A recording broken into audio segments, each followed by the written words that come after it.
নমস্কাৰ শিক্ষাগুৰু ছাৰ বাইদেউসকল NPS কৰ্মচাৰীসকলৰ বাবে বহুতো এটা গুৰুত্বপূৰ্ণ তথা ভাল খবৰ অৰ্থাৎ আমি NPS কৰ্মচাৰীসকলে বহুতো চিন্তিত হৈ আছোঁ যে আমাৰ OPS কেতিয়া আহিব কিন্তু ইয়াৰ মাজতে এটা বহুতে ভাল খবৰ আহিছে অৰ্থাৎ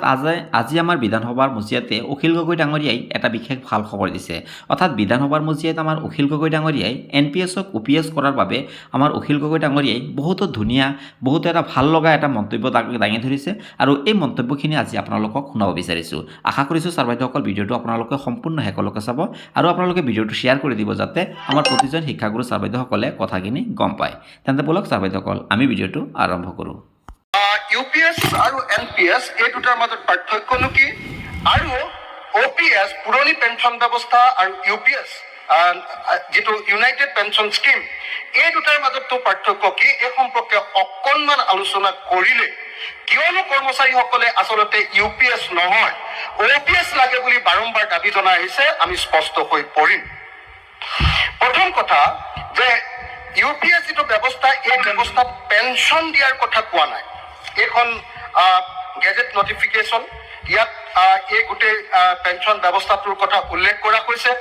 এই পেঞ্চন ব্যৱস্থাটোত যদি আমি চাওঁ তেতিয়াহ'লে দেখা গৈছে যে 24 জানুৱাৰী 2025 তাৰিখে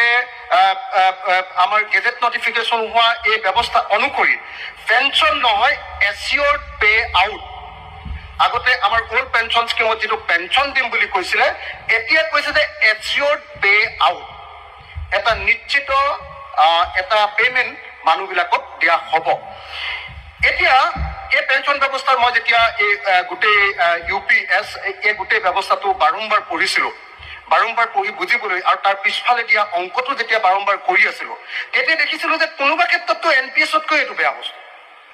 UPSটো এতিয়া দেখা গৈছে যে UPSত এটা কৰ্পাছ ফাণ্ড কৰিব এই ইউনাইটেড পেঞ্চন স্কিমত এই কৰ্পাছ ফাণ্ডটো হ'ব 10% আমাৰ যিবিলাক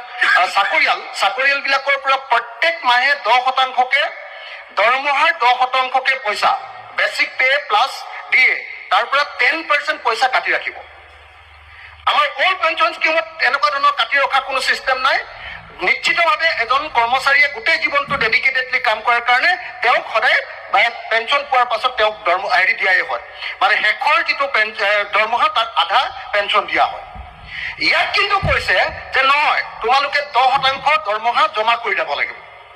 তাৰপিছত চেন্ট্ৰেল গভৰ্ণমেণ্টে 10% প্লাস 8.5% 18% পইচা এই কৰ্পাছত জমা দিব এই দুইটা লগাই যিটো পইচা হ'ব আৰু এই কৰ্মচাৰীবিলাকে কাটি ৰখা যেটো পইচা হেতু যদি ইনভেস্ট কৰি দিয়ে কোনোবা কোম্পানীত যদি ইনভেস্ট কৰি দিয়ে তাৰ পৰা যেটো ইন্টাৰেষ্ট পাব হেতুৰ পৰাহে এটা পেঞ্চন দিয়াৰ ব্যৱস্থা গ্ৰহণ কৰা হ'ব যেটো পেঞ্চন বুলি কোৱা নাই এটো কি বুলি কৈছে এটো কৈছে এচিয়ৰ্ড পে আউট গতিকে UPSত কি হ'ব কৰ্মচাৰী দৰমহাৰ 10% কৰ্তন কৰি ৰখা হ'ব এই কথাটো মই ইতিমধ্যে ক'লো গতিকে দৰমহা প্ৰত্যেকজন কৰ্মচাৰীয়ে 10% কে প্ৰত্যেক মাহতে কমকে পাব এক নম্বৰ NPSত নিৰ্দিষ্ট পৰিমাণৰ পেঞ্চন নাছিলে OPSত নিৰ্দিষ্ট পৰিমাণৰ পেঞ্চন শেষৰ যেটো দৰমহা তাৰ আধা UPSত কি UPSত তিনিটা ভাগ 10 বছৰ যদি চাকৰি কৰিছে তেতিয়াহ'লে 10,000 মিনিমাম পেঞ্চন 10 বছৰ যদি অতি কমেও 10 বছৰ কৰিছে তেতিয়াহ'লে 10,000 টকাৰ ন্যূনতম পেঞ্চন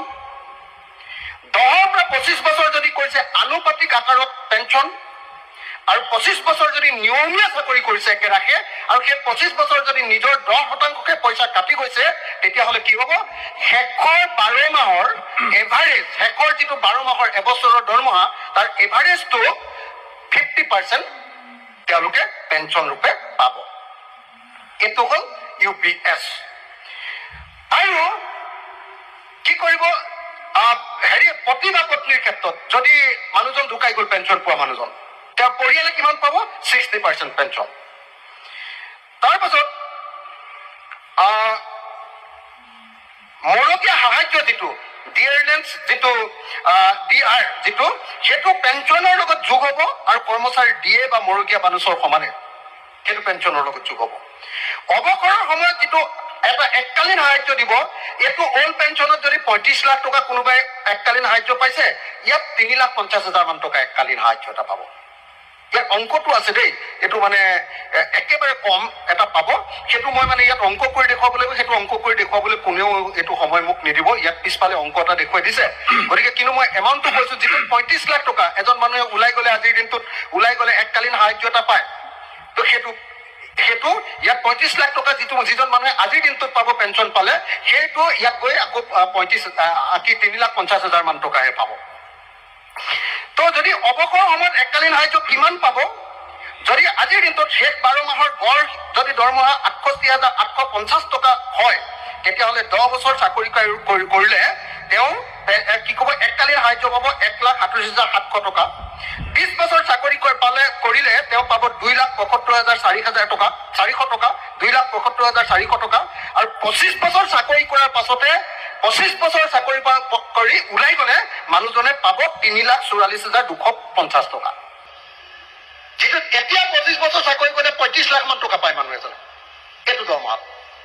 গতিকে এইটো ভয়ানক সাংঘাতিক ধৰণৰ কথা এটা। UPS-ত OPS-ৰ দৰে গ্ৰেচুইটিৰ ব্যৱস্থাও নাই,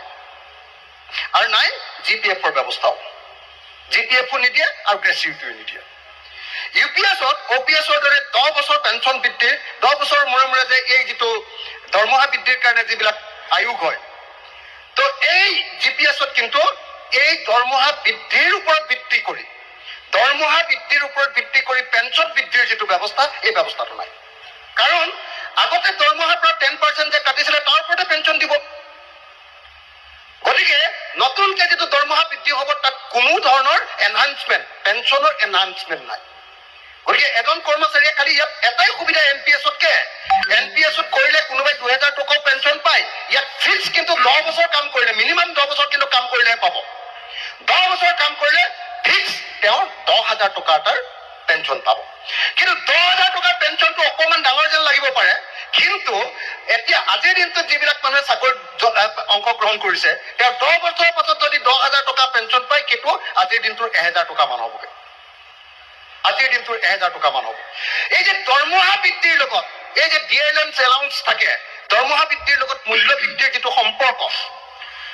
এই সম্পৰ্কটোৰ ভিত্তিতে প্ৰত্যেক 10 বছৰৰ মূৰে মূৰে দৰমহা বৃদ্ধিৰ যিটো সিদ্ধান্ত, সেই সিদ্ধান্ত অনুসৰি পেঞ্চন বৃদ্ধিৰ কোনো ব্যৱস্থা নাই কাৰণে টকা 10,000 পালেও সেইটো গৈ আল্টিমেটলি 1,000 টকাৰ নিচিনা হ'ব।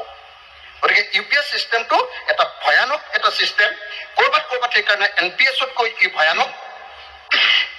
ভয়ানক NPS চিষ্টেমত যিটো 10% পইচা আপুনি দৰমহাৰ পৰা কাটি যাব, সেইটো আপুনি যিদিনা ৰিটায়াৰ কৰিব, সেই 10% পইচাটো একেলগতে আপুনি ঘূৰাই পাব।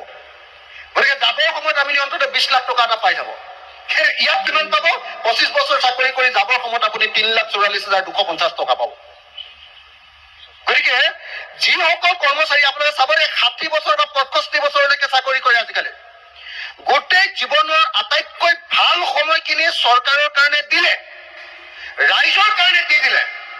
আৰু যি সময়ত তেওঁ কাম কৰিব নোৱাৰে, 65 ইয়াৰ্ছ হ'ল,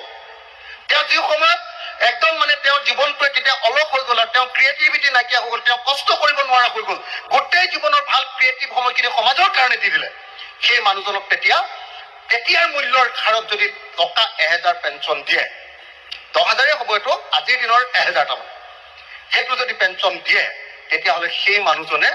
আমাৰ এতিয়া এই যে 250 টকাৰ বৃদ্ধ পেঞ্চন পোৱাৰ নিচিনা অৱস্থা হ'ব।